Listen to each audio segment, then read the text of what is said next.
The hammer fell with a decisive crack, and Miss Cordelia Ashworth could scarcely believe her victory. She had just outbid the most powerful duke in England for a Renaissance masterpiece, using her entire inheritance of £50 against his seemingly limitless fortune. But as Alexander Blackthorne, Duke of Ravenshollow, approached with predatory grace, his storm-grey eyes holding dangerous amusement rather than defeat, Cordelia realized her triumph might have been premature. When he murmured congratulations with a smile that promised retribution, she had no idea he would purchase the entire Phillips auction house within days, then arrive at her modest lodgings personally delivering her painting with an offer that would change everything. Now please take a moment and subscribe to our channel and comment where you are watching from and what time is it. It is always fascinating to see where these stories get all around the world. Thank you. The morning light filtering through the tall windows of Phillips' auction house cast golden rectangles across the polished wooden floors, illuminating motes of dust that danced in the air like tiny spirits hovering over treasures, waiting to find new homes. Miss Cordelia Ashworth stood before Lot 47, her gloved fingers clasped tightly behind her back, as she studied the small painting with an intensity that would have surprised anyone who knew her current circumstances as companion to the elderly Mrs. Pemberton. The canvas, no larger than a prayer book, depicted the Virgin Mary cradling the Christ child. Their faces rendered with a delicate luminosity that spoke of Renaissance mastery despite the auction house's modest attribution to School of Raphael. Cordelia's father, the late Sir Thomas Ashworth, had possessed one of the finest scholarly minds of his generation, and under his tutelage she had developed an eye for art that rivaled many professional connoisseurs, though such expertise had proven a poor substitute for the dowry that financial ruin had swept away along with the family's extensive collection. Now, at 26, she haunted auction houses not as a buyer, but as a dreamer, her modest grey pelisse and carefully mended gloves marking her as one of those genteel poor who clung to the edges of society, sustained by memories of better times and the bitter knowledge that breeding without fortune was merely a prettier form of poverty. The Madonna's eyes seemed to follow her as she moved closer, noting the subtle gradations of color in the flesh tones that suggested a master's hand rather than a student's careful copying, the way the light fell across the Virgin's veil with an understanding of fabric and shadow that spoke of direct observation rather than academic exercise, and most tellingly, the peculiar way the infant's hand was positioned, curled in a gesture she had seen in only one other work, a documented early Raphael that had passed through her father's hands years before their downfall. The auction room filled gradually with the usual mixture of serious collectors, curious society figures, and dealers seeking bargains, their conversations creating a low murmur that mixed French, Italian, and English as easily as tea blended with milk. But Cordelia barely noticed them, so absorbed was she in the painting that she had begun to suspect might be one of the greatest discoveries of the decade, if her instincts proved correct. The arrival of Alexander Blackthorne, 5th Duke of Ravenshollow,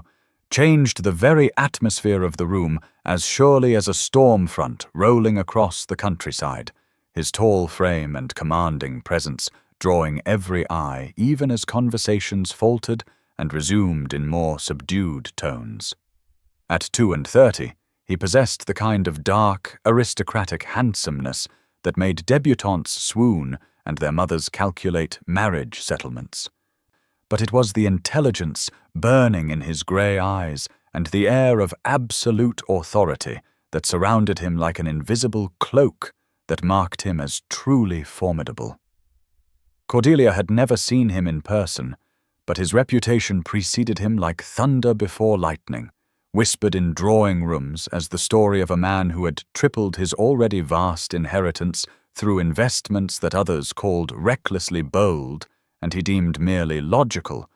who could destroy a political career with a word in the right ear, or elevate a nobody to prominence with his patronage, and who remained utterly unmarried despite a parade of hopeful candidates thrown in his path by ambitious families. He moved through the auction room with the fluid grace of a predator,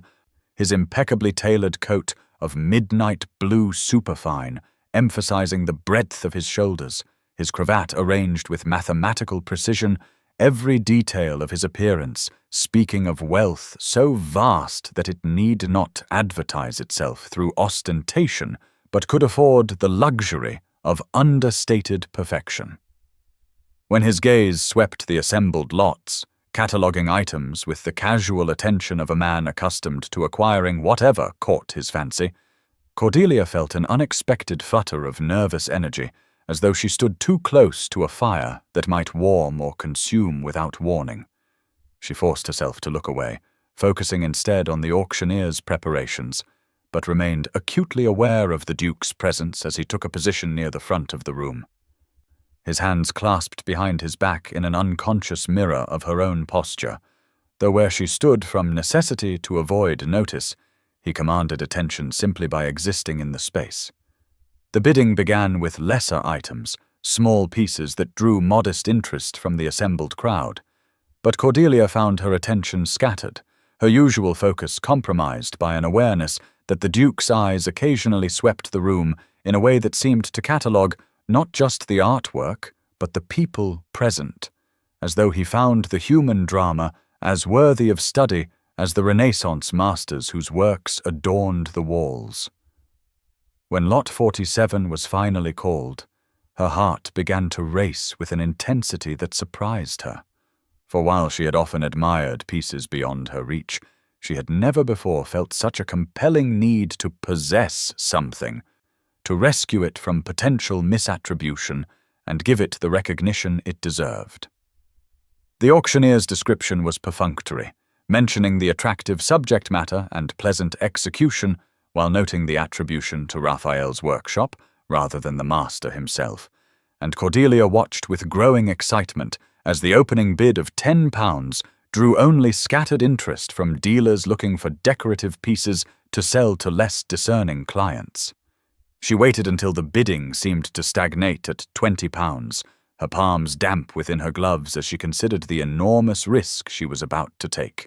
For the £50 left to her by dear Mrs. Pemberton was meant to secure her future independence, perhaps allowing her to establish herself as a teacher or companion without the desperate need that made such positions little better than genteel slavery. But the painting called to her with a voice that seemed to whisper of vindication for her father's memory, of proving that the knowledge he had given her possessed value beyond mere accomplishment, and when she raised her hand to bid £22, she felt as though she stood at the edge of a precipice, ready to leap into unknown territory. The Duke's attention turned to her then, drawn by the unexpected challenge to what he had clearly assumed would be an easy acquisition,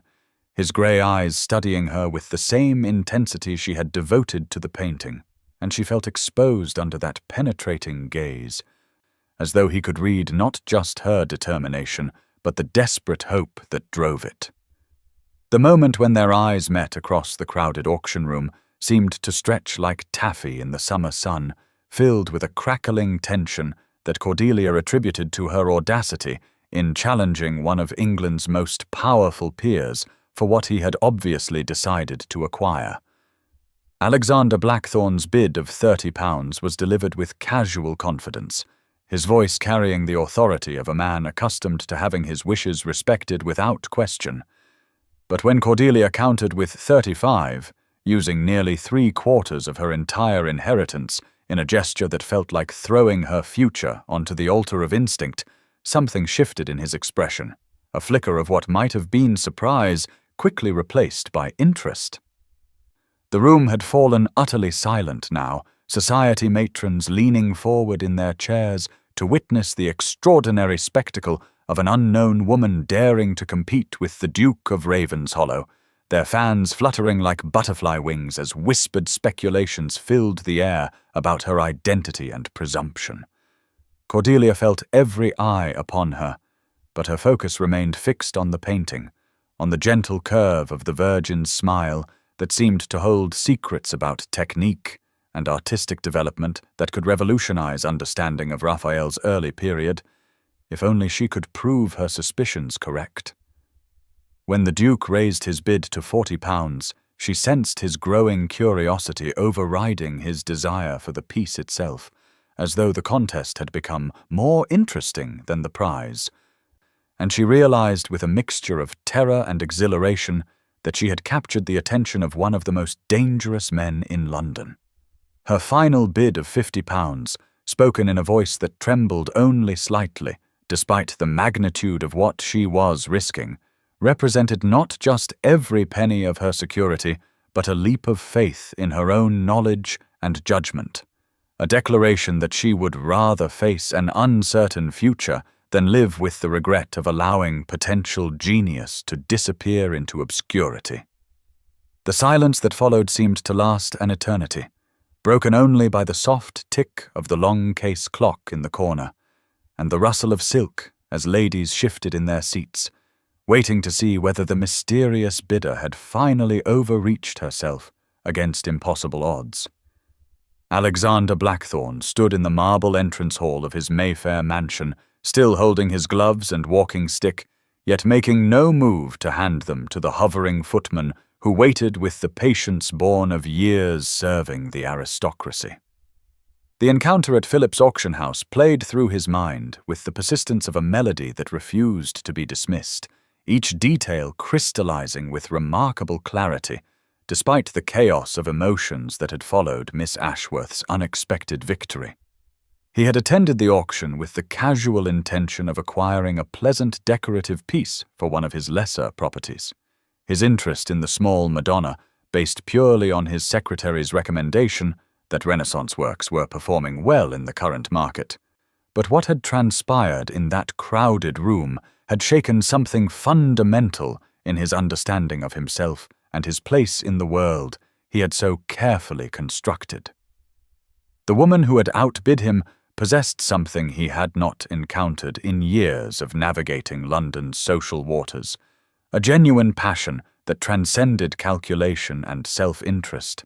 and her knowledge of art had been evident not just in her willingness to risk everything for a single painting, but in the way her eyes had studied the piece with the intensity of a scholar rather than the acquisitive gleam of a collector.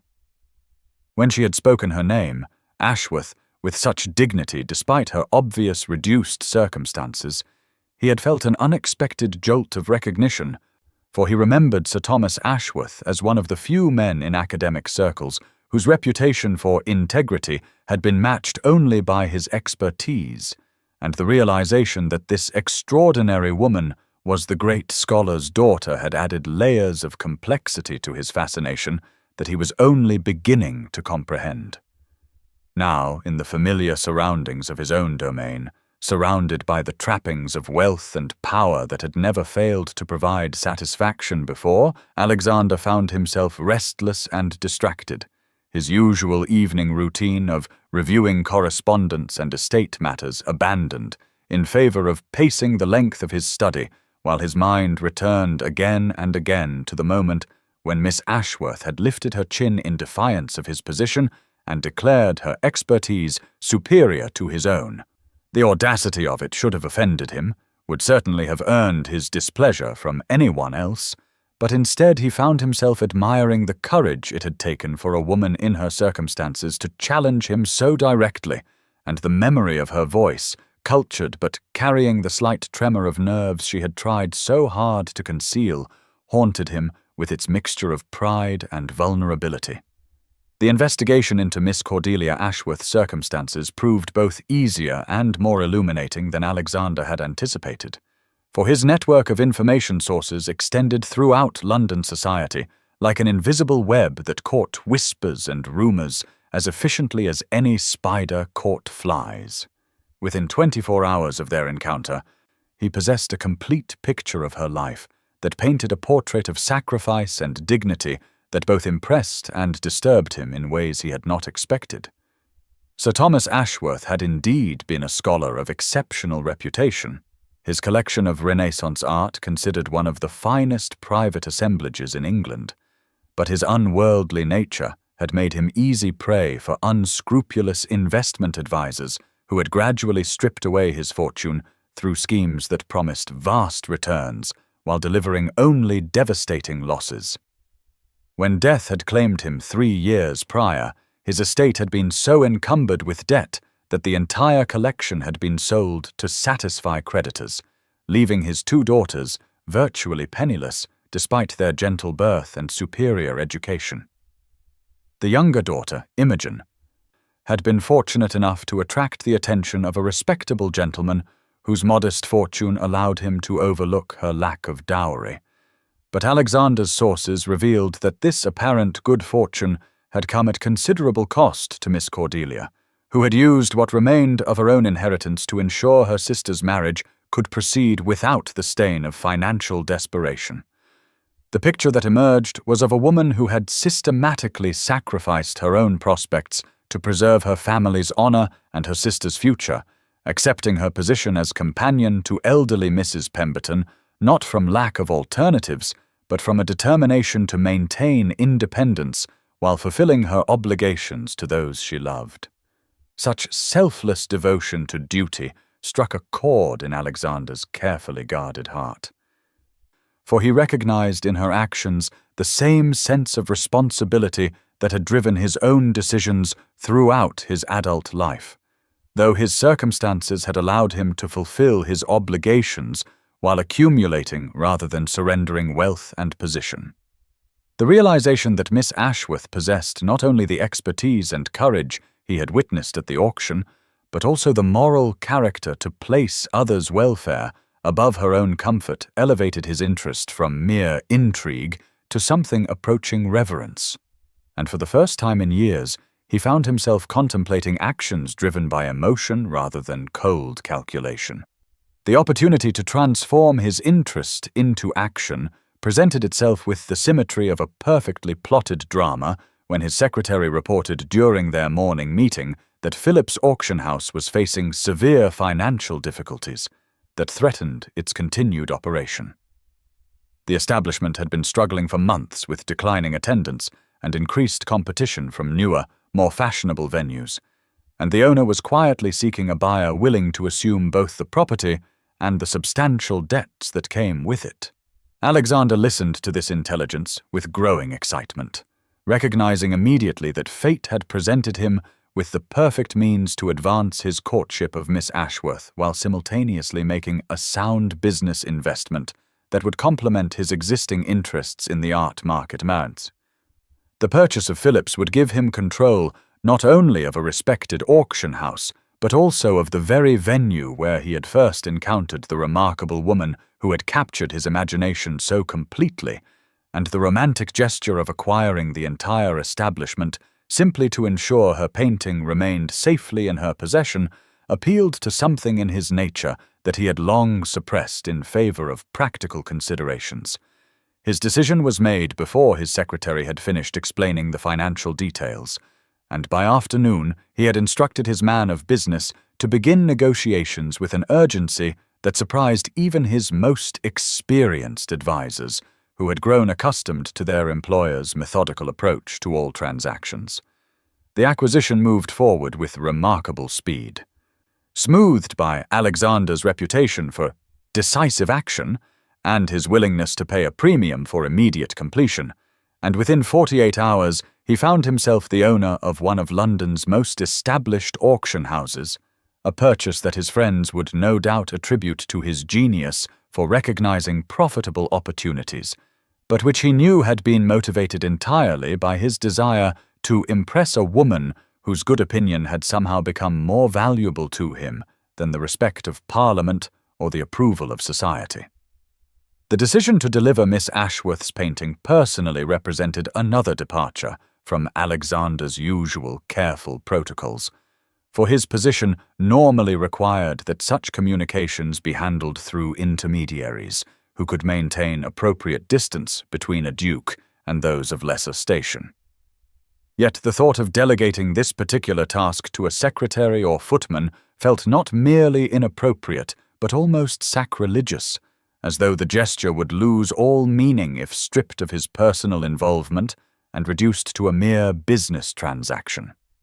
He had the painting carefully examined by his own expert, who confirmed Miss Ashworth's extraordinary eye by declaring the piece to be not merely School of Raphael, but quite possibly an authentic early work by the master himself, making her victory at the auction even more remarkable and her expertise even more impressive than he had initially realized. The knowledge that she had recognized genius where trained professionals had seen only competent craftsmanship added another layer to his admiration, confirming that her passion for art was matched by scholarly understanding of the highest order. On the morning of his intended visit, he spent an unusual amount of time selecting his attire, settling finally on a coat of dark blue superfine that emphasized his height without appearing ostentatious, and a cravat arranged with studied casualness that had actually required 3 attempts to achieve the precisely careless effect he desired. The painting, wrapped in protective cloth and secured in an elegant wooden case, sat on his carriage seat beside him as he made the journey from Mayfair to the considerably less fashionable neighborhood of Bloomsbury, and with each turn of the wheels he found his anticipation growing in ways that reminded him uncomfortably of his youth, when such nervous excitement had been common before it was trained out of him by years of ducal responsibility and social calculation. Mrs. Pemberton's modest townhouse stood in a row of similar dwellings that spoke of genteel poverty maintained with dignity, their painted facades showing signs of careful economy in the form of single coats where fashion demanded multiple layers, and window boxes filled with practical herbs rather than decorative flowers. Alexander's arrival created something of a sensation among the neighbors, for ducal carriages were rare visitors to such streets, and he was aware of curtains twitching and faces appearing at windows as his footman knocked at the front door with the silver-topped walking stick that announced his master's presence to those who understood such signals. The maid who answered wore a clean but much-mended apron over a dress that had seen several seasons of faithful service, and her eyes widened with shock when she recognized the Duke of Ravenshollow standing on her employer's doorstep, clutching the wooden case that contained Miss Ashworth's painting, as though it were the crown jewels themselves. The drawing-room into which he was shown reinforced his impression of genteel poverty, gracefully managed, with furniture that had once been fine, but now showed the careful maintenance that substituted for replacement, and watercolor landscapes that suggested artistic skill applied to decorating walls that could not afford expensive paintings. When Miss Ashworth appeared in the doorway, wearing a morning dress of pale green muslin that had been chosen more for economy than fashion, but which nonetheless emphasized the classical beauty of her features and the intelligence that shone in her dark eyes, Alexander felt his carefully prepared speech evaporate like morning mist before the sun, leaving him standing awkwardly in the center of the small room with nothing but honest emotion to guide his words. "I believe this belongs to you," he said finally, his voice carrying an undertone of amusement that he hoped would disguise the nervousness he felt at this unprecedented departure from the social protocols that had governed every aspect of his adult life. And as he held out the wooden case containing her painting, he found himself holding his breath as he waited for her response. Ravenshollow House rose before Cordelia like a monument to centuries of accumulated power and privilege, its pale Portland stone facade gleaming in the morning sunlight, as though the very walls had been polished to reflect the family's exalted status. The mansion occupied an entire block of Mayfair's most prestigious square, its imposing entrance flanked by Corinthian columns that dwarfed even the grandest residences surrounding it, while wrought-iron balconies adorned with the blackthorn coat of arms proclaimed the Duke's lineage to anyone who might doubt his consequence. As her modest hackney carriage drew to a stop before the sweeping steps, Cordelia felt her resolve waver for a moment, overwhelmed by the sheer magnitude of what she was undertaking. For this was not merely accepting employment, but entering a world so far removed from her current circumstances that she might as well be stepping through a looking glass into an alternate reality. The livened footmen who appeared to assist her descent moved with the silent efficiency of clockwork, their faces carefully blank as they assessed this unremarkable woman who had somehow earned their master's personal attention, and she sensed their speculation even as they maintained perfect professional demeanor. Mrs. Pemberton had insisted on accompanying her for this first visit, the elderly lady's sharp eyes missing nothing as they were ushered through the marble entrance hall, where classical statues stood in alcoves like silent sentries guarding treasures beyond imagination, and crystal chandeliers cast rainbow fragments across walls adorned with paintings that would have made her father weep with joy to study. That young man didn't buy an entire gallery to acquire a curator, my dear, Mrs. Pemberton had observed with characteristic directness as they sat in her modest drawing-room the evening before, her wrinkled hands steady as she poured tea from her best china service, one of the few remnants of her own more prosperous past. He bought it to acquire you, and while I cannot fault his taste, I do worry about the wisdom of placing yourself in such a position without proper protection or understanding of his true intentions. For dukes are not known for their selfless gestures toward impoverished gentlewomen, however accomplished they might be. Cordelia had protested that the position was purely professional, that His Grace valued her expertise and nothing more. But even as she spoke the words, she remembered the intensity in those storm-gray eyes, the way his gaze had lingered on her face, as though memorizing each feature, and the flutter of awareness that had made her pulse quicken whenever he stood too close during their brief interactions. The tour of the Duke's private galleries left Cordelia breathless with wonder and frustration in equal measure, for while the collection itself was magnificent beyond her wildest dreams, encompassing works that spanned 5 centuries of artistic achievement, the organization was haphazard at best and chaotic at worst, with Renaissance masters hanging beside contemporary portraits without regard for chronology or thematic connection. She found herself standing before a genuine Caravaggio that had been placed next to a rather insipid landscape by a minor English painter, the dramatic chiaroscuro of the former completely overwhelmed by the latter's prosaic sensibilities, while across the room a series of exquisite miniatures had been scattered among larger works like afterthoughts, their delicate beauty lost in the visual cacophony. It became immediately apparent that the Duke's collecting had been guided more by acquisition than appreciation,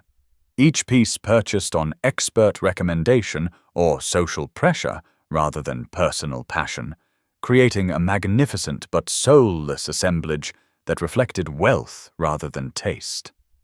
Alexander himself seemed almost embarrassed as he watched her survey the chaos, his usual confidence replaced by something approaching vulnerability as he observed her cataloguing the collection's shortcomings with the practiced eye of someone who understood not just individual pieces, but the relationships between them.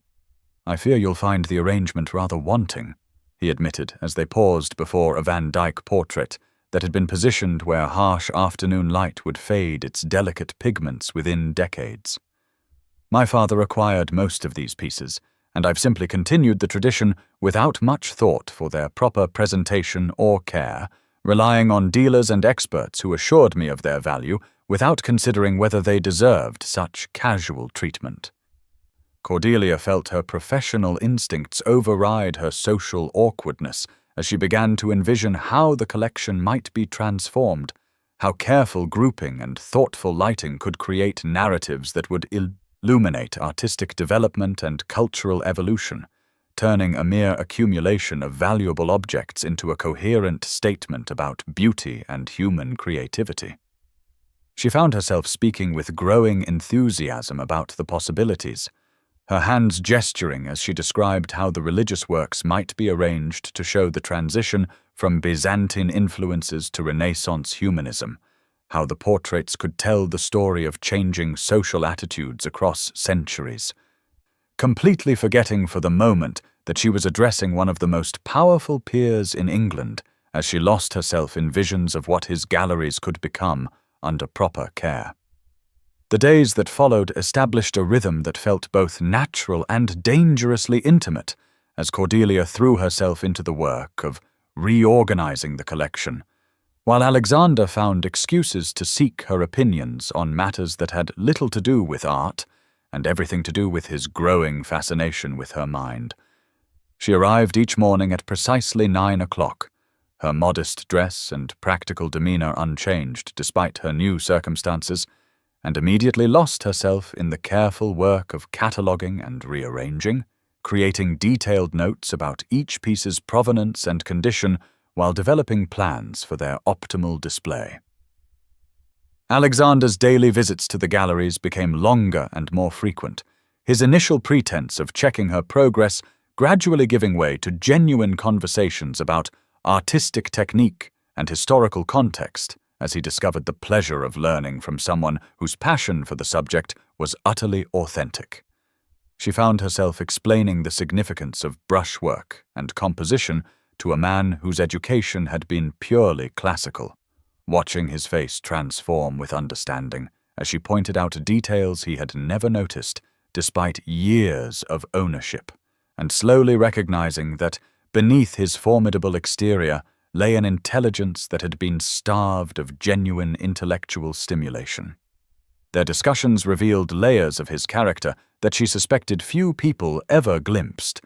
moments when his sardonic wit gave way to genuine curiosity,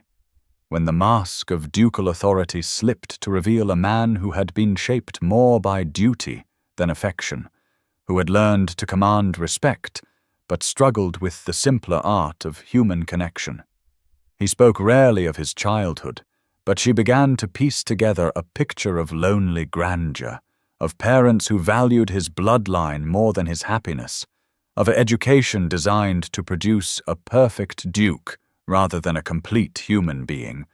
and she found herself feeling unexpected sympathy for someone whose wealth and privilege had come at the cost of authentic relationships. When she suggested moving the religious paintings to a smaller, more intimate gallery where their spiritual intensity could be properly appreciated, Alexander not only agreed immediately, but asked thoughtful questions about lighting and wall colors. His attention focused not on the commercial value of the works, but on her vision for their presentation. It was during one such conversation, as afternoon light slanted through tall windows to illuminate her animated face, while she described the theological symbolism in a medieval altarpiece, that she caught him studying her with an expression that had nothing to do with art appreciation, and everything to do with a man discovering something he hadn't known he was searching for. The private viewing at the Royal Academy crystallized all the tensions that had been building between them, while simultaneously exposing Cordelia to the full force of society's scrutiny and disapproval in a way that made her position's precariousness unmistakably clear. When Alexander suggested she accompany him to the exclusive event, she had initially protested that such gatherings were hardly appropriate for someone in her position, but his quiet insistence that her expertise would enhance his appreciation of the exhibition had overcome her objections, though she remained acutely aware that accepting his escort was a step that would irrevocably change how society viewed both their professional relationship and her social status. The Academy's grand rooms were filled with London's artistic elite, a glittering assemblage of connoisseurs, critics, and collectors whose conversations created an intellectual atmosphere that Cordelia found intoxicating despite her underlying nervousness about her reception among such exalted company. Alexander's introduction of her as his curator was met with polite interest that barely concealed curiosity about her background and qualifications, though when she began discussing the technical innovations displayed in the evening's featured works, her genuine knowledge quickly shifted the focus from her origins to her insights.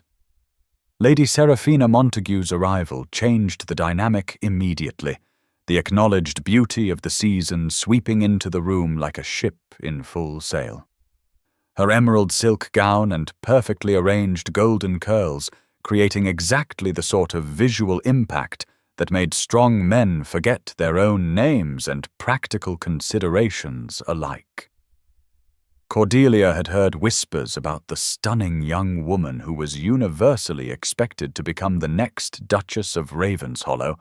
whose family connections and personal accomplishments made her the obvious choice for a man of Alexander's station. And seeing her in person made those expectations seem not just reasonable, but inevitable. The contrast between Lady Seraphina's polished perfection and her own modest appearance could hardly have been starker, and Cordelia felt every inch the poor relation as she watched Alexander acknowledge his supposed future bride with courteous attention. When Lord Benedict Fairfax, a man whose opinion carried considerable weight in artistic circles, made his comment about Blackthorn's unusual choice in companions while standing near enough for both women to hear, the cutting nature of his observation hung in the air like a blade waiting to fall. Alexander's response was swift and devastating, his voice carrying the kind of icy authority that could destroy a man's reputation with surgical precision as he informed Lord Benedict that Miss Ashworth possessed more genuine knowledge in her smallest finger than most collectors managed in their entire bodies, and that anyone who questioned her qualifications was merely revealing the limitations of their own understanding. The public rebuke left Lord Benedict speechless, and the surrounding group in stunned silence, but Cordelia found herself mortified rather than grateful. Acutely aware that such protection only emphasized her vulnerable position and the impropriety of her presence in society that was not naturally hers. The remainder of the evening passed in a haze of tension as she struggled to navigate conversations that danced around the obvious questions about her relationship with the Duke, while maintaining the professional demeanor that was her only shield against more damaging speculation. And by the time Alexander escorted her home, she felt drained by the effort of pretending that her world had not shifted dramatically on its axis once again.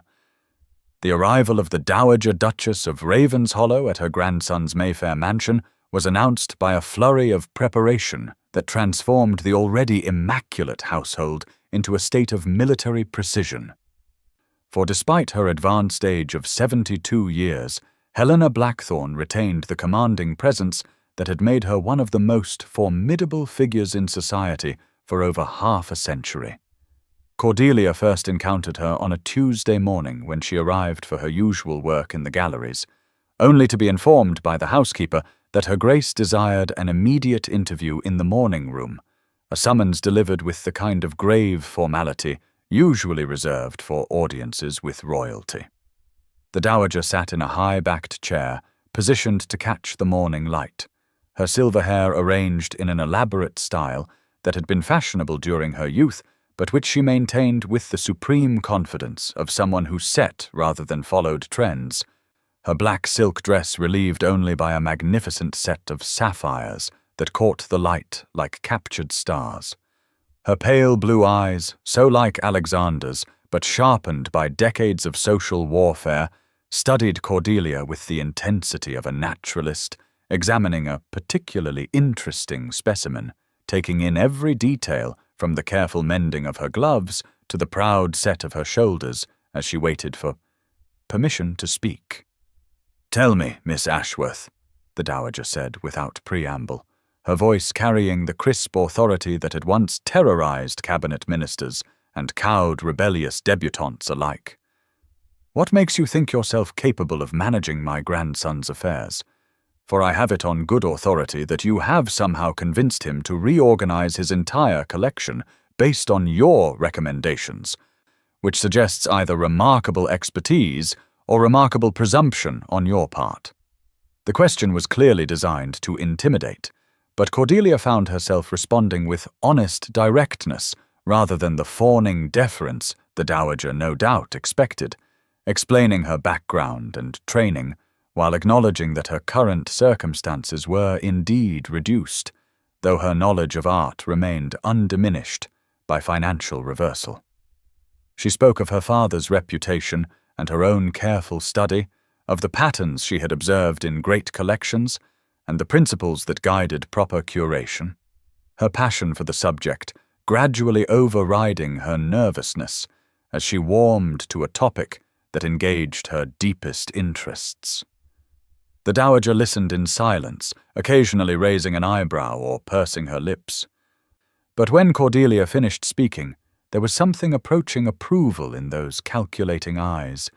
though her words remained characteristically blunt. "You speak well for someone of your station," she admitted grudgingly, "and your knowledge appears genuine rather than the superficial accomplishments most young women acquire to attract husbands. But you must understand that expertise alone does not qualify one for certain positions in society, particularly those that might affect my family's reputation and standing." The warning was delivered with surgical precision, leaving no doubt about the dowager's opinion of any romantic entanglement between her grandson and his employee, regardless of the mutual attraction that apparently had not escaped her sharp observation. The conversation continued over tea served from porcelain so fine it seemed to glow with inner light, each cup worth more than Cordelia's quarterly salary, while the dowager's questions probed every aspect of her background and character with the thoroughness of a magistrate examining a suspected criminal. She inquired about Cordelia's family connections, her financial prospects, her expectations for the future, each question designed to emphasize the vast gulf between her circumstances and those required of a duchess, though the interrogation was conducted with such superficial politeness that an observer might have mistaken it for social pleasantries. When the subject turned to Alexander himself, the dowager's manner became even more pointed. Her questions about Cordelia's professional relationship with the Duke loaded with implications that made clear she was well aware of the undercurrents flowing between them. "My grandson has always been susceptible to intellectual companionship," she observed while refilling Cordelia's cup with movements that were both graceful and somehow threatening, for his education prepared him admirably for his duties, but left him rather starved for genuine conversation, which makes him vulnerable to the charms of clever women who understand how to appeal to his mind rather than merely his position. The words stung because they contained enough truth to be devastating, forcing Cordelia to confront the possibility that Alexander's interest in her might stem from novelty rather than genuine affection, that she represented merely a temporary diversion from the tedium of his elevated but isolated existence. Yet even as doubt crept into her heart, she found herself defending not just their professional relationship but the integrity of her own feelings, insisting that she had never sought to trade on her position or exploit his kindness for personal gain. The dowager's smile in response was both knowing and pitying, the expression of someone who had witnessed too many such protestations to find them convincing, though she seemed to appreciate Cordelia's spirit even as she dismissed her naivety. "You may indeed believe your motives pure, my dear," she said with devastating gentleness, "but society will judge by appearances rather than intentions, and the appearance of a duke becoming entangled with his employee can lead nowhere that would benefit either party, regardless of the sincerity of the attachment involved." The interview concluded with polite formalities that felt like a sword wrapped in silk, leaving Cordelia shaken by the encounter and newly aware of forces arrayed against any possibility of happiness with Alexander that she had been foolish enough to allow herself to imagine. It was while cataloguing a neglected corner of the collection 3 days later that Cordelia made the discovery that would transform her professional standing and complicate her personal situation in ways she could never have anticipated, for hidden behind a rather pedestrian landscape hung a small canvas that made her heart stop with recognition and disbelief. The painting depicted a young woman in a blue and yellow dress standing beside a window, her face turned toward the light, with an expression of such serene contemplation that it seemed to glow with inner radiance, and every detail from the luminous quality of the pigments to the characteristic way the light fell across the figure proclaimed this to be the work of Johannes Vermeer, one of the rarest and most valuable artists of the Dutch Golden Age. Her hands trembled as she examined the piece more closely, noting the precise handling of light that was Vermeer's signature, the way each brushstroke seemed to capture not just appearance but essence, creating effects that lesser artists had attempted but never achieved with such sublime mastery. The painting had been attributed to Gerard Terborch, a respectable but far less significant artist, and filed away as a pleasant but unremarkable example of Dutch genre painting, which explained why it had been relegated to this forgotten corner where its true genius could remain hidden from appreciation. As she stood before the canvas in growing excitement, Cordelia realized she was looking at a discovery that could revolutionize understanding of Vermeer's work and establish her reputation as a scholar of the highest caliber. For authentication of such a piece would require extensive documentation and scholarly analysis that would bear her name throughout the art world. When Alexander found her there an hour later, still staring at the painting with the intensity of someone who had discovered treasure, her explanation of its significance left him stunned by both the magnitude of the find and the implications for her career. His immediate insistence that she publish the authentication under her own name, claiming full credit for the discovery and analysis, revealed a generosity that went far beyond mere professional courtesy, for he understood that such recognition could provide her with independence and security that would free her from reliance on his patronage. Yet even as she felt gratitude for his support, Cordelia couldn't ignore the painful irony that this triumph might also provide her with the means to leave his employment and remove herself from the increasingly dangerous proximity that threatened to compromise them both, for professional success might prove to be the very thing that forced them apart even as it fulfilled her deepest ambitions. The weeks following the Vermeer announcement brought a whirlwind of attention that transformed Cordelia's quiet existence into something resembling a celebration, as scholars and connoisseurs sought her opinions on attributions and invited her to examine their own collections, eager to benefit from the expertise that had uncovered such a significant masterpiece. Her days became filled with correspondence from museums and universities, requests for articles and lectures, consultations that paid fees substantial enough to provide genuine financial independence for the first time since her father's death. The recognition was intoxicating after years of obscurity. Validation that her knowledge and training had value beyond the confines of Alexander's household. Yet each triumph also emphasized the growing disparity between her intellectual achievements and her social position, creating a peculiar form of success that satisfied her mind while highlighting the limitations imposed by her birth and circumstances. Alexander watched her transformation with evident pride mixed with something that might have been regret. His support for her professional advancement unwavering even as it became clear that her growing reputation was creating opportunities that would inevitably lead her away from Raven's Hollow House and the intimacy they had developed through their shared work. Their daily interactions acquired a poignant quality as both recognized that time was running short, that the strange interlude during which they had been able to exist in a space between employer and employee, between duke and commoner, was drawing to a close as the real world pressed its claims with increasing urgency. It was on an evening in late spring, when the galleries were bathed in the golden light that made every painting glow like a jewel, that their carefully maintained professional distance finally crumbled under the weight of emotions too strong to be denied any longer.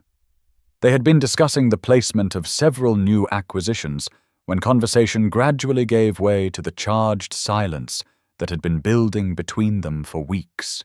the air itself seeming to shimmer with unspoken desires as they stood before a painting of Venus that seemed to mock them with its celebration of love triumphant. Alexander's hand reached toward her face as though drawn by forces beyond his control, his fingers trembling slightly as they traced the line of her cheek, while his eyes searched hers for permission or rejection. And for a moment that stretched like eternity, Cordelia felt herself leaning into his touch, her own hand rising to cover his, as propriety and passion warred in her heart. But even as their faces drew closer, and the distance between them seemed to dissolve like morning mist, reality intruded in the form of footsteps in the corridor beyond, the sound of servants going about their duties, serving as a harsh reminder of the world that waited beyond this moment of suspended time, a world that would judge and condemn any impropriety between a duke and his employee with swift and merciless efficiency. They sprang apart as though burned, both breathing heavily as they struggled to regain composure, while the magnitude of what had almost happened hung between them like a bridge they had approached, but dared not cross, leaving them both yearning and aching with the knowledge that desire alone could never bridge the chasm that society had carved between their worlds. Lady Seraphina Montague possessed the kind of beauty that artists spent lifetimes attempting to capture, her golden hair and porcelain features arranged with such mathematical precision that she resembled nothing so much as a living Renaissance sculpture. But beneath that flawless exterior lay a mind as sharp and calculating as any politician's, honed by years of navigating the treacherous waters of high society, where a single misstep could destroy a reputation and a well-placed word could elevate or demolish entire families. She had observed the Duke of Ravenshollow's growing attachment to his impoverished curator, with the focused attention of a general studying enemy troop movements, cataloguing every lingering glance, every protective gesture, every departure from his usual pattern of cool detachment that suggested his interest had progressed far beyond the professional courtesy expected between employer and employee. The realization that Alexander's feelings for Miss Ashworth represented a genuine threat to her own carefully laid plans had struck her with the force of a physical blow, for she had spent 3 seasons positioning herself as the obvious choice for his Duchess, cultivating his grandmother's approval, aligning herself with his political interests, and perfecting the role of aristocratic wife that generations of breeding and education had prepared her to fulfill with unmatched grace and competence. The thought that all her careful work might be undone by a nobody with unfashionable brown hair and insufficient dowry was not merely disappointing, but personally insulting, an affront to the natural order that dictated dukes married within their own sphere, and maintained the bloodlines that had governed England for centuries.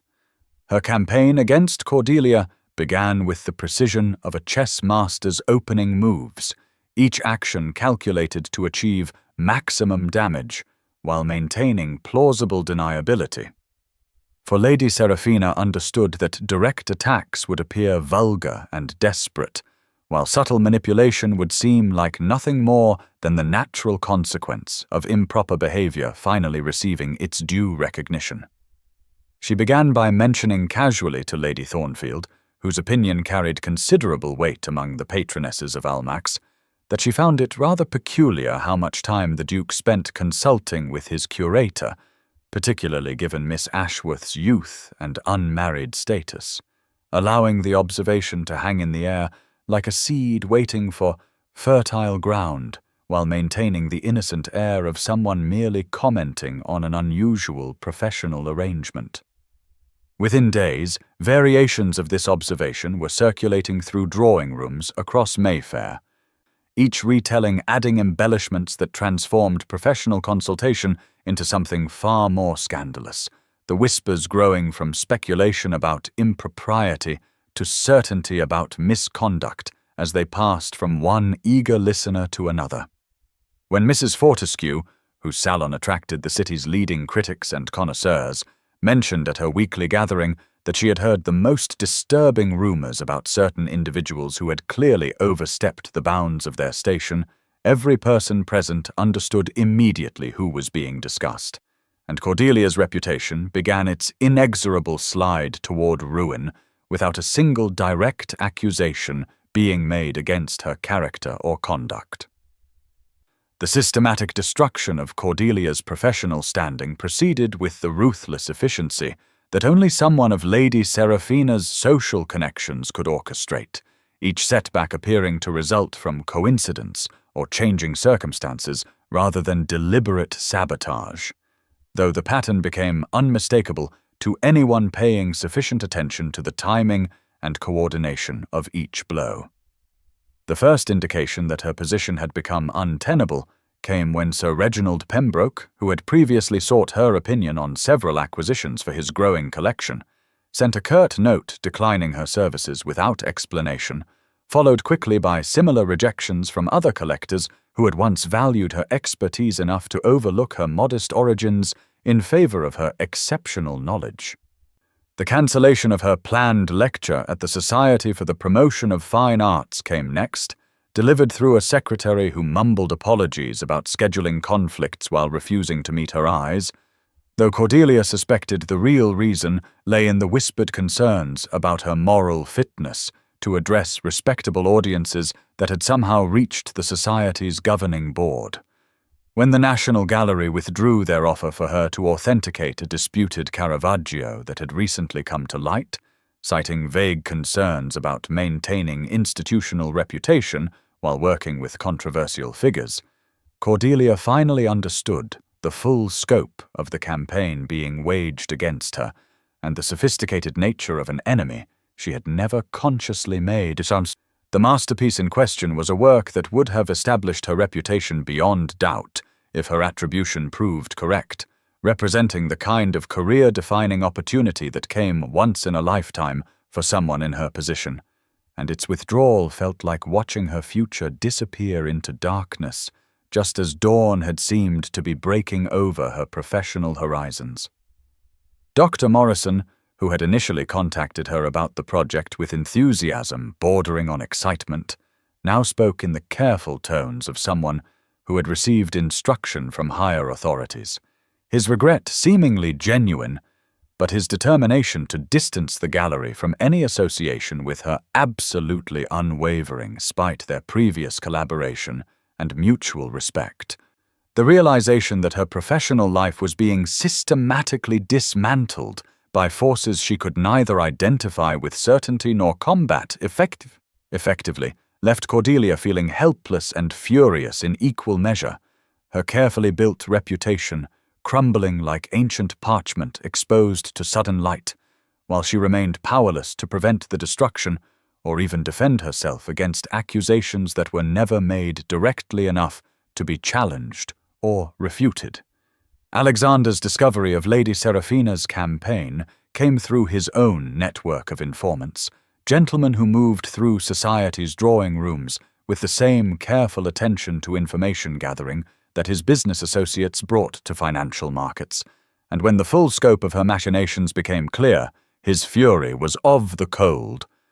controlled variety that wise men learned to fear far more than passionate outbursts. The musicale at his grandmother's residence provided the perfect opportunity for confrontation, the social setting ensuring privacy, while the public nature of the gathering made dramatic scenes impossible, creating exactly the sort of controlled environment where aristocratic warfare could be conducted with maximum effect and minimum spectacle. Lady Seraphina appeared in celestial blue silk that complemented her fair coloring to perfection, her manner as gracious and confident as ever, giving no indication that she suspected her activities had been discovered or that retribution might be approaching with the inexorability of tide returning to shore. When Alexander requested a private word in the conservatory, she followed with the pleased anticipation of a woman who believed she was about to receive the proposal that her campaign had been designed to secure, her smile radiant as moonlight on water and twice as deceptive. "Lady Seraphina," Alexander began without preamble, his voice carrying the deadly quiet that preceded the destruction of political careers and social reputations. I find myself compelled to address certain rumors that have recently come to my attention, rumors that seem to originate from someone with remarkably detailed knowledge of my household affairs, and an unusual interest in damaging Miss Ashworth's professional standing through whispered insinuations rather than direct accusation. Her composure remained perfect as she arranged her features into an expression of innocent concern, though he detected the faintest tightening around her eyes that suggested she understood exactly where this conversation was leading. "Your Grace?" she replied with the musical laugh that had charmed drawing rooms across London. "Surely you cannot believe that I would concern myself with the affairs of your employees, though I confess I have heard whispers that someone in your position might find troubling, whispers that suggest perhaps the boundaries between professional and personal relationships have become rather blurred in ways that society finds difficult to ignore." The admission was cleverly crafted to sound like helpful warning rather than malicious gossip, but Alexander's expression remained arctic as he absorbed both her words and the calculation behind them. "I see," he said with the sort of smile that had made cabinet ministers resign rather than face his opposition in Parliament. "Then perhaps I should clarify something that apparently requires explanation, Lady Seraphina. Miss Ashworth enjoys my complete confidence and protection, and any attempt to damage her reputation through innuendo or direct attack will be met with consequences that extend far beyond social disapproval. I trust I make myself clear regarding both my feelings on this matter and my capacity for ensuring that those who cross me discover the true cost of their presumption." The Dowager Duchess of Ravenshollow had weathered 7 decades of social upheaval, political revolution, and family scandal with the unshakable composure that came from absolute certainty in her own superiority and divine right to guide lesser mortals toward proper behavior. And when she summoned her grandson for tea in her private sitting room, her manner suggested that she was about to deliver guidance that would brook no opposition or discussion. The room itself reflected her character perfectly, filled with priceless furniture that had survived multiple reigns and family portraits that traced the Blackthorn lineage back to the Norman conquest, creating an atmosphere where the weight of ancestral expectation pressed down like physical force upon anyone presumptuous enough to challenge family tradition. "Alexander," she began without preamble as she poured tea from her mother's Sèvres service, "I believe we must discuss this unfortunate attachment that has developed between you and your curator, an attachment that has become the subject of considerable speculation among persons whose opinions cannot be dismissed as mere gossip or social jealousy." Her tone carried the authority of someone accustomed to being obeyed without question,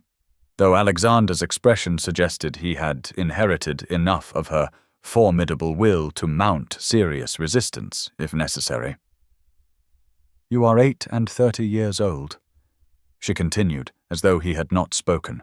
"quite old enough to understand the responsibilities that accompany your position and the consequences that follow from neglecting those responsibilities in favor of personal inclination, however powerful such inclination might be.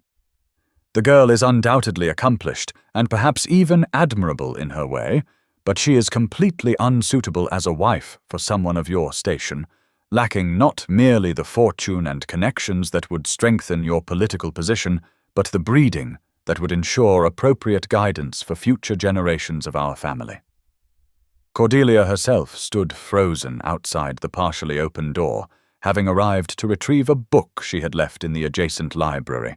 her intention to announce her presence dying in her throat as she heard her own future being discussed with the clinical detachment reserved for livestock breeding or business transactions.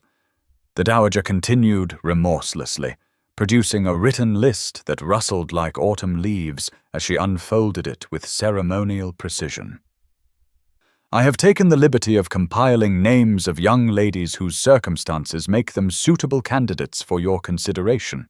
each possessing the requisite breeding, fortune, and accomplishment necessary for a duchess, while offering specific advantages that would enhance your standing in Parliament and society. Lady Seraphina Montague heads the list, naturally, as her father's influence in the House of Lords combined with her personal beauty and accomplishment makes her an obvious choice, though Lady Catherine Pemberton and Miss Arabella Fairfax also possess qualities that recommend them for your serious consideration. The casual dismissal of everything Alexander felt, the reduction of human emotion to political calculation, struck Cordelia with devastating clarity. As she finally understood the full impossibility of their situation and the damage her presence in his life was causing to his future prospects. The galleries of Ravenshollow House stood in perfect arrangement, each masterpiece positioned exactly where Cordelia had specified during her months of meticulous reorganization, yet without her presence to animate them with passionate discourse and scholarly insight, they had become nothing more than expensive monuments to accumulated wealth rather than living celebrations of human artistic achievement. Alexander found himself wandering through the rooms that had once been filled with her enthusiastic explanations, her hands gesturing as she described brushwork techniques or historical context, her eyes lighting up with genuine joy when she encountered a particularly sublime passage of color or composition. And now the silence felt oppressive rather than peaceful. The paintings reduced to mere decoration without her voice to explain their significance and bring their stories to life. He paused before the Vermeer she had discovered, the young woman in blue and yellow who seemed to gaze at him with reproachful eyes, as though she too mourned the absence of the scholar who had rescued her from obscurity and given her the recognition she deserved after centuries of misattribution. The irony was not lost on him that Cordelia's greatest professional triumph had provided her with the means to leave his employment and remove herself from the impossible situation their growing attachment had created. Yet her departure had stripped all meaning from the collection she had so carefully curated, transforming his galleries from spaces of wonder and discovery into mere repositories for objects that held no emotional resonance without her interpretation to give them context and significance. His daily routine, once enlivened by their morning discussions of artistic technique and historical analysis, had become a dreary succession of business meetings and social obligations that felt increasingly meaningless as he struggled to maintain interest in matters that had once commanded his full attention, his mind wandering constantly to memories of conversations that had challenged his assumptions and expanded his understanding in ways he was only now beginning to appreciate. The servants moved through the galleries with the same careful efficiency they had always maintained, dusting frames and adjusting lighting according to Cordelia's detailed instructions, but their mechanical attention to her specifications only emphasized her absence, while failing to recreate the atmosphere of intellectual excitement that had transformed these rooms from displays of wealth into spaces where art and life intersected in profound and moving ways. His performance in Parliament suffered noticeably as distraction and irritability replaced the focused attention that had made him a formidable presence in political debates, his usual sharp wit dulled by preoccupation with matters that had nothing to do with legislation or national policy. Lord Pemberton, his closest ally in the House of Lords, observed after a particularly lackluster speech on agricultural reform that Blackthorne seemed to have lost his edge, his arguments lacking the passionate conviction that had previously swayed undecided votes and intimidated opposition speakers into submission. The social season continued around him with its usual succession of balls, soirees, and intimate gatherings, but Alexander found himself declining invitations with increasing frequency, his presence at events he did attend marked by a distracted air that made hostesses despair of engaging him in conversation, and eligible young ladies abandon hope of capturing his attention through their most practiced charms. Lady Seraphina herself seemed puzzled by his withdrawal, her attempts to capitalize on Cordelia's departure meeting with polite but unmistakably cold responses that suggested her campaign had backfired rather than achieving its intended goal of clearing the field for her own romantic ambitions. The Dowager Duchess, who had expected her ultimatum to produce grateful compliance and renewed attention to suitable matrimonial prospects, instead found herself confronting a grandson whose mood grew darker with each passing week, his responses to her carefully arranged introductions ranging from perfunctory courtesy to barely concealed hostility that made even the most determined matchmaking mothers reconsider their daughter's chances of becoming the next Duchess of Ravenshollow. When she attempted to discuss his obligation to produce an heir and secure the succession, Alexander's response was so cutting that she actually recoiled, recognizing in his tone the same implacable will that had made his grandfather a legend in political circles, but which had never before been directed toward family members who presumed to guide his personal choices. The realization that her victory had produced not gratitude but resentment forced her to reconsider whether removing Miss Ashworth from the equation had actually solved anything, or merely transformed a manageable situation into an intractable problem that threatened to make her grandson as unmarriageable as any social outcast. Cordelia's return to her previous circumstances felt like descending from mountain heights to valley floors, the change in elevation leaving her breathless and disoriented as she struggled to adjust to a world that suddenly seemed smaller and grayer than she remembered. The position with the Thornton family represented a significant step down from her work as curator to a Duke's collection, her duties now confined to instructing 2 young daughters in the rudiments of artistic appreciation and general education rather than cataloguing masterpieces and making discoveries that could reshape scholarly understanding of entire artistic movements. Yet she threw herself into the work with characteristic determination, finding unexpected satisfaction in watching young minds discover the joy of artistic beauty for the first time. Their enthusiasm reminding her of her own childhood wonder when her father had first explained how painters used light and shadow to create the illusion of 3-dimensional space on flat canvas. Mr. Thornton proved to be a kind and considerate employer whose respect for learning extended beyond mere social pretension to genuine appreciation for knowledge and culture, his self-made fortune having failed to diminish his curiosity about subjects that lay outside his commercial expertise. The merchant's daughters, Mary and Elizabeth, possessed natural intelligence that made teaching them a pleasure rather than a chore. Their eager questions about artistic technique and historical context providing welcome distraction from thoughts of galleries and conversations she was determined to put behind her permanently. The modest salary provided adequate support for her simple needs, while the respectability of her position offered protection from the whispered speculation that had made her final weeks at Ravenshollow House increasingly uncomfortable. Yet, despite these practical advantages, Cordelia found herself struggling with a persistent sense of loss that had nothing to do with reduced circumstances and everything to do with the absence of intellectual companionship and emotional connection that had made her previous employment so much more than mere work. Her small room in the Thornton household was comfortable and private, her meals adequate, and her duties clearly defined.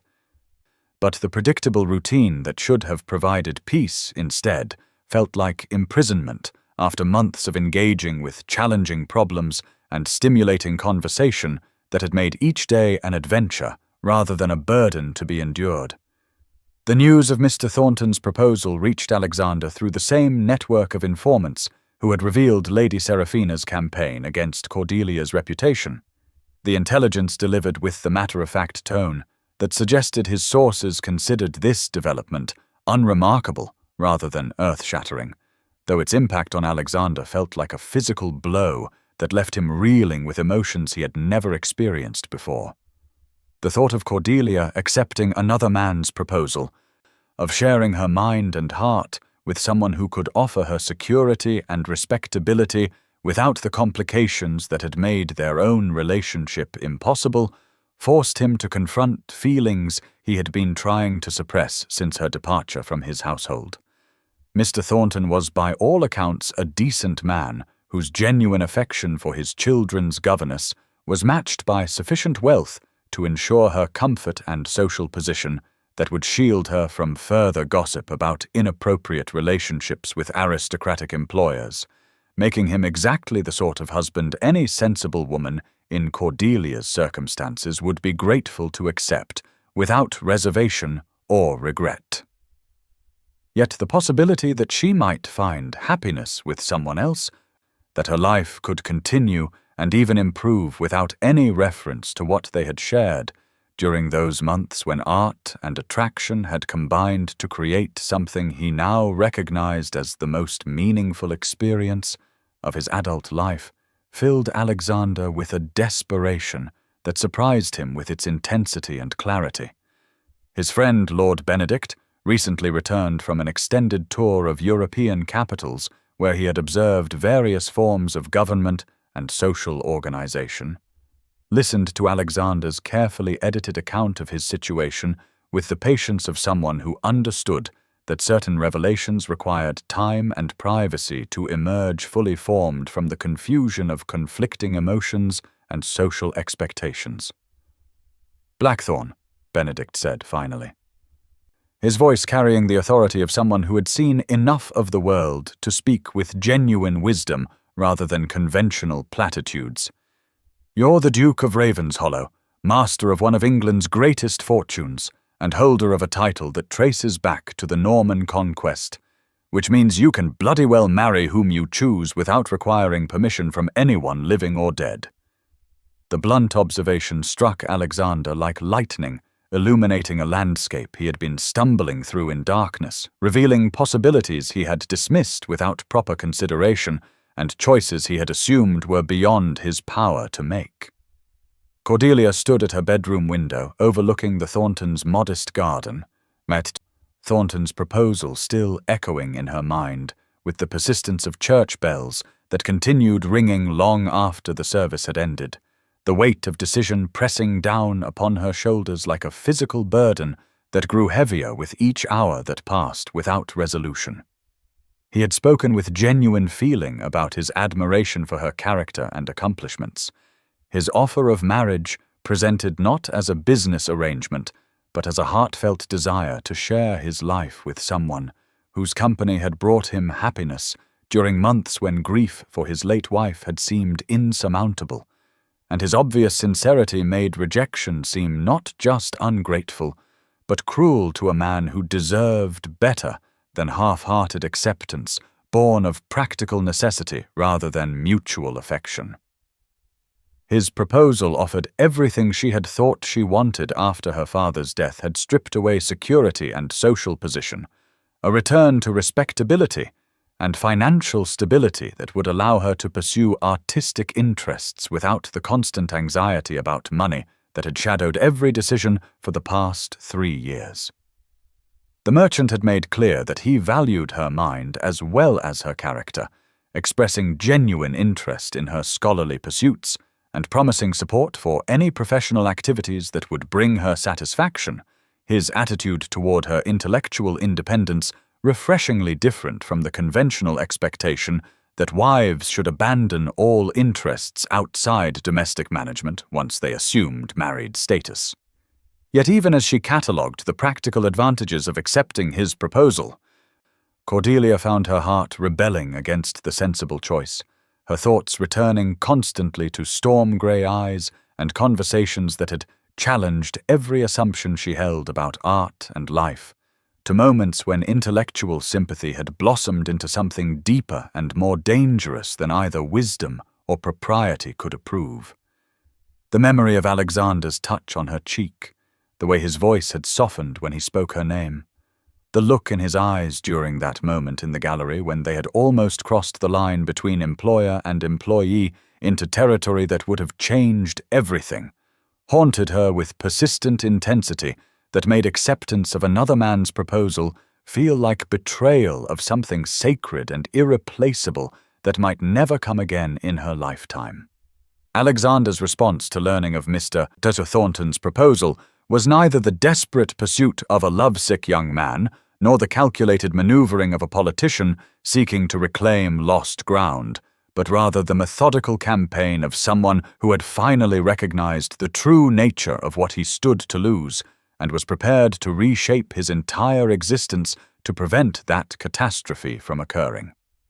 His first action was not romantic, but practical: the establishment of the Ravens Hollow Foundation for Artistic Education, with an endowment so substantial that even his business advisors, accustomed to his occasional extravagances, questioned whether such generosity might be excessive for what appeared to be a charitable whim.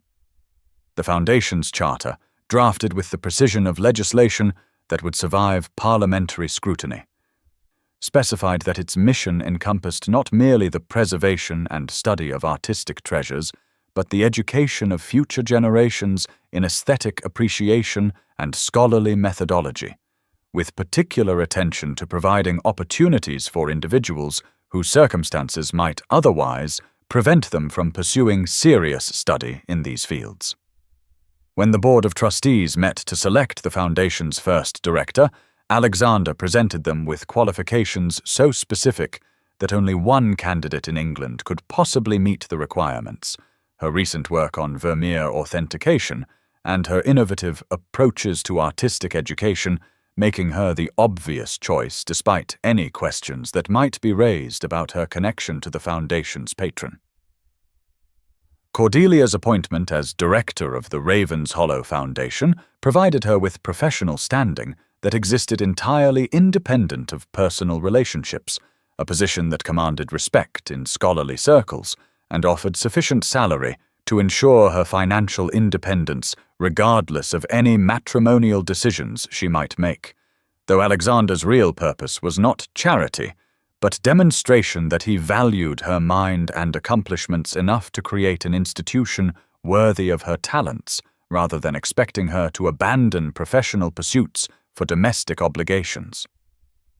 His second initiative proved even more revolutionary in its implications for London society: the establishment of monthly salons at Ravens Hollow House, where intellectual merit, rather than bloodline, determined guest lists, and where artists, scholars, political reformers, and progressive members of the nobility gathered to discuss ideas that rarely penetrated the usual social gatherings of the aristocracy. These events scandalized traditionalists, who could not fathom why a duke would open his home to individuals whose only claims to distinction were talent and achievement rather than inherited titles or accumulated wealth. But they attracted some of the most interesting minds in London, and quickly became essential gatherings for anyone genuinely interested in cultural and intellectual development rather than mere social advancement. The Dowager Duchess initially responded to these innovations with the horrified resignation of someone watching her grandson deliberately destroy everything she had spent decades building. But as weeks passed and she observed the transformation in Alexander's demeanor from morose detachment to engaged enthusiasm, she began to reconsider whether his pursuit of unconventional happiness might actually serve the family's interests better than dutiful compliance with social expectations that were slowly strangling his natural vitality. His effectiveness in Parliament increased dramatically once he began advocating for causes he genuinely supported rather than positions he felt obligated to maintain. His speeches on educational reform and cultural preservation, carrying conviction that swayed votes and impressed colleagues who had grown accustomed to his earlier perfunctory participation in legislative debates. Lady Seraphina, observing this transformation with the dismay of someone who had won a hollow victory that left her worse off than before, gradually withdrew from active pursuit of a man who had made clear through his actions that her attentions were not merely unwelcome, but actively repugnant to someone who had discovered the difference between calculated compatibility and genuine affection. The social world that had once seemed so eager to facilitate their union now watched with fascination as Alexander demonstrated that a duke's real power lay not in conforming to expectations, but in using his position to reshape society according to his own vision of what constituted worthy pursuits and meaningful relationships. His grandmother's gradual acceptance of his choices came not from surrender, but from recognition that her grandson had found something she had thought impossible in their social sphere, a combination of personal happiness and public effectiveness that made him more formidable rather than less, as he pursued goals that aligned with his authentic interests, rather than inherited obligations that had never truly engaged his passion or intelligence. The morning that Cordelia was expected to deliver her answer to Mr. Thornton's proposal dawned grey and drizzling, the sort of weather that seemed designed to mirror the uncertainty and emotional turbulence that had kept her awake through most of the previous night.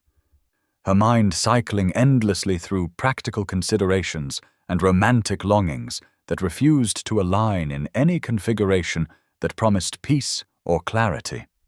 She had spent hours composing various versions of her response, each draft representing a different path her life might take, from grateful acceptance that would secure her future to regretful decline that would preserve her integrity but leave her facing an uncertain future with only the foundation position as anchor against social and financial instability. Mr. Thornton had been kindness itself when he suggested she take time to consider his proposal fully, his understanding of her difficult position evident in his gentle insistence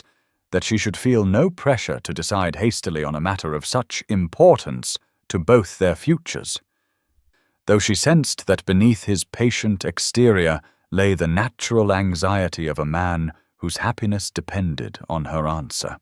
The sound of carriage wheels on cobblestones drew her to the drawing-room window, where she expected to see perhaps Dr. Morrison arriving for his weekly consultation about the girls' progress in their studies. But instead she found herself looking down at the familiar crest of the Duke of Ravenshollow emblazoned on a carriage door that opened to reveal Alexander himself, his tall figure emerging into the grey morning with the purposeful stride of someone who had come to settle matters definitively rather than merely pay a social call. Her heart began beating with such violence that she feared it might be audible to anyone in the same room. Her hands trembling as she watched him approach the front door with the same determined expression she had seen him wear in Parliament when preparing to deliver speeches that would reshape political landscapes through sheer force of conviction and eloquent argument. Mr. Thornton answered the door himself, his surprise at finding a duke on his doorstep evident in the slight widening of his eyes,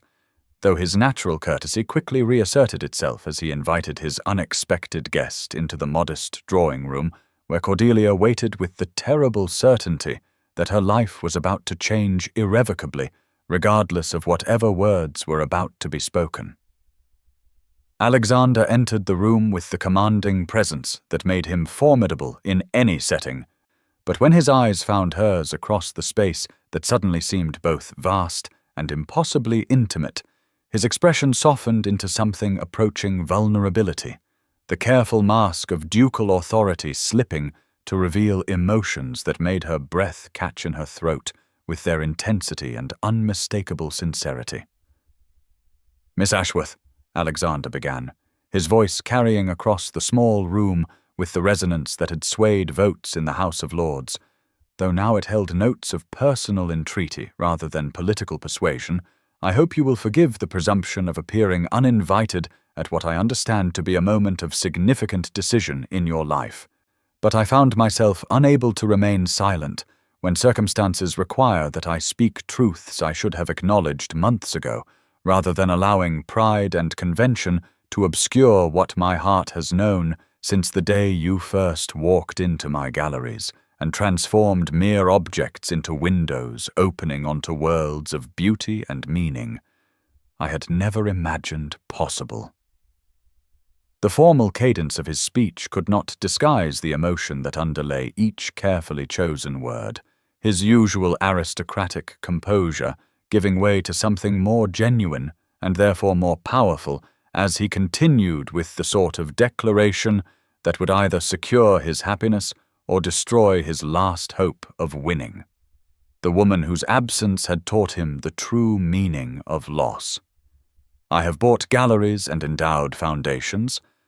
established salons and reformed social expectations, but none of these achievements matter without you to share them, to challenge my assumptions and expand my understanding in ways that make life an adventure rather than a series of obligations to be discharged with appropriate dignity but minimal enthusiasm. He paused, his grey eyes holding hers with an intensity that made the rest of the room fade into insignificance, even Mr. Thornton's presence becoming peripheral to the moment that would determine the future course of both their lives. I am not asking you to marry a duke, Cordelia, though that title comes with whatever value you might place upon social position and material security. But rather, I am asking you to marry me, the man who fell in love with your mind before he understood what was happening to his heart,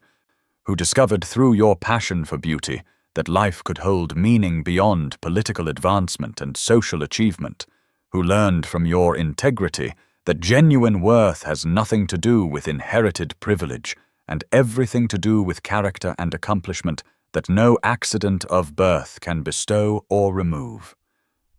The declaration hung in the air between them like a bridge spanning an abyss, offering passage to a future neither had dared imagine possible,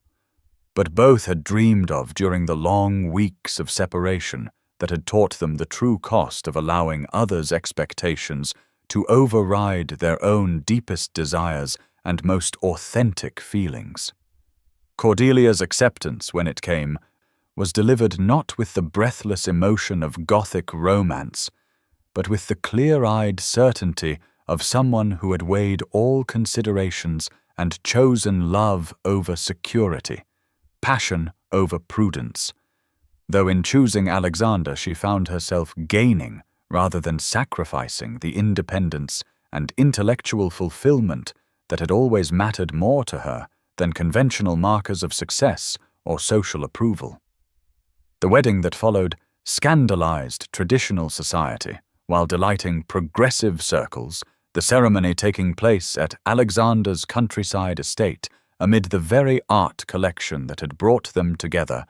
surrounded by friends who valued genuine affection over strategic alliance and who understood that the couple's shared passion for beauty and learning promised a marriage based on intellectual companionship as well as romantic love. The Dowager Duchess, won over by Cordelia's genuine affection for her grandson and her dignified response to critics who questioned her suitability as a duchess, became an unexpected ally whose support effectively silenced remaining opposition to a union that had initially seemed impossible,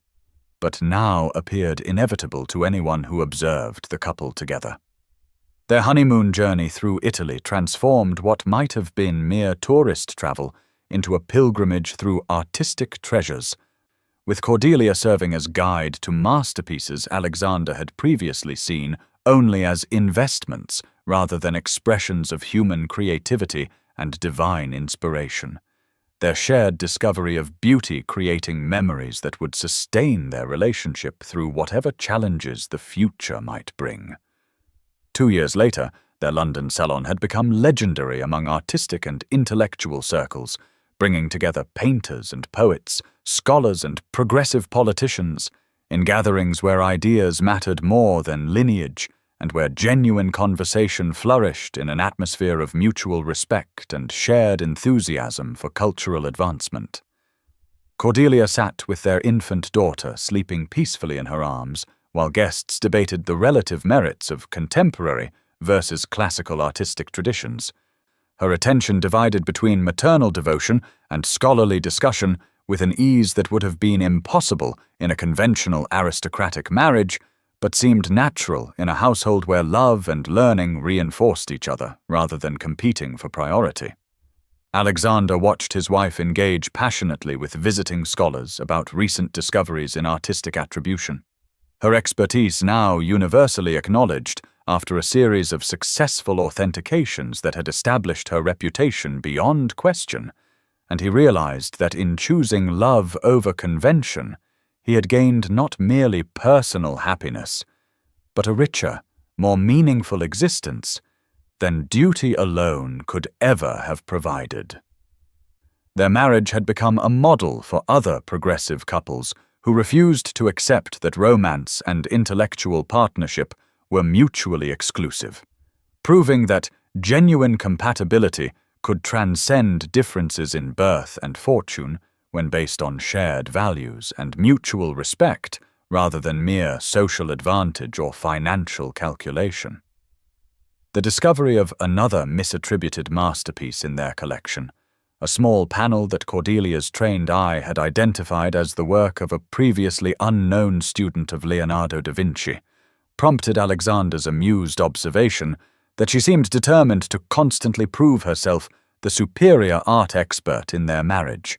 a comment that earned him a smile holding all their shared love and mutual admiration. "Always,"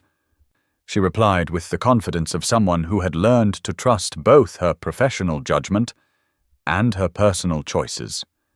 her happiness evident in every gesture as she adjusted their sleeping daughter while maintaining animated discussion with guests who had come to value her opinions as highly as they respected her husband's political insights. Their love story had already become legendary in artistic circles, the tale of the Duke who bought a gallery to court a curator becoming proof that sometimes the greatest acquisitions are made with the heart rather than the purse. Though those who knew them best understood that their success lay not in romantic gestures, but in the daily choice to honor both passion and partnership in building a life that satisfied their deepest needs while contributing meaningfully to the world around them.